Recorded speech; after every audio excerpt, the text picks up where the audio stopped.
Nobody stopped typing emoticons to answer, and Nat began second-guessing herself, wondering if the assignment had been too literary for these students. Their undergraduate majors were finance, accounting, and political science. Evidently, humans had lost interest in the humanities. Let's ask some different questions. She switched tacks. Isn't the hate that drives Shylock the result of the discrimination he suffered? Do you see the difference between law and justice in the play? Doesn't the law lead to injustice, first in permitting enforcement of the contract, then in bringing Shylock to his knees?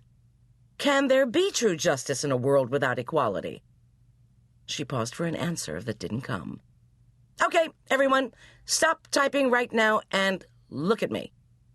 The students lifted their heads, their vision coming slowly into focus as their brains left cyberspace and re-entered Earth's atmosphere.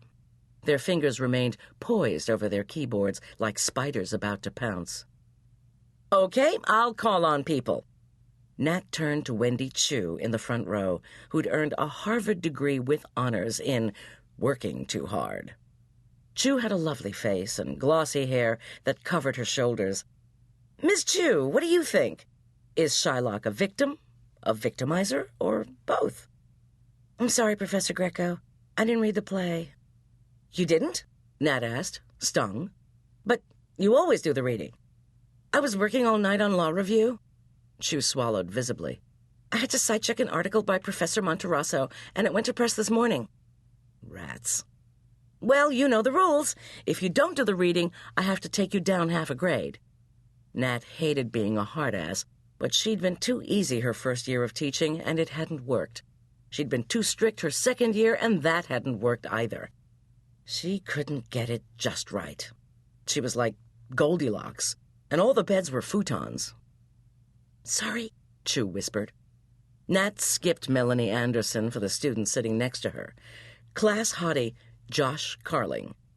Carling was a tall 26-year-old out of UCLA with unusual green eyes, a killer smile, and a brownish soul patch on his square chin. A Hollywood kid, he'd worked as an AD on the set of a TV sitcom, and he always wore an Ashton Kutcher knit cap, though it never snowed indoors. Mr. Carling, did you do the reading? Nat knew Josh's answer because he looked down sheepishly.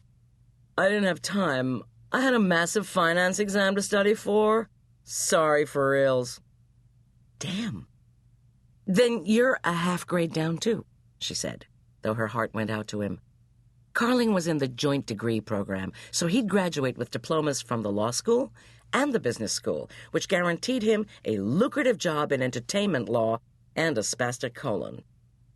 Nat eyed the second row. Mr. Bischoff, how about you? I would have done the reading, but I was sick.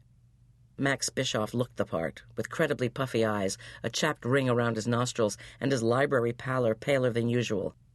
Yesterday I rolfed all over my... Enough! Nat silenced him with a palm and quizzed the rest of the second row, Marilyn Krug and Elizabeth Warren. They hadn't done the reading either, and neither had Adele McIlargy, San Gupta, or Charles Wyckoff IV. So, no one else in the entire class has done the reading? Nat blurted out in dismay, and just when she thought things couldn't get any worse, in the door strolled Vice Dean James McConnell, faculty vampire. Nat stiffened. She wasn't sure what McConnell did except hire and fire people, and she had already been hired. McConnell was in his 60s, with a silvery wave of hair that rolled sideways across his head.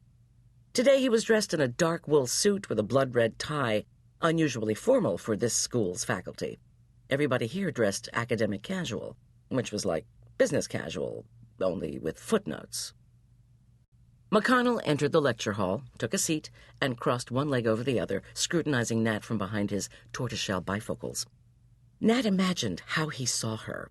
She was 30 years old, but looked 13 because she was only 5'1", with her mother's sparrow-thin bones. Her features were nice in a forgettable way, large brown eyes, a slightly upturned nose, and a small mouth.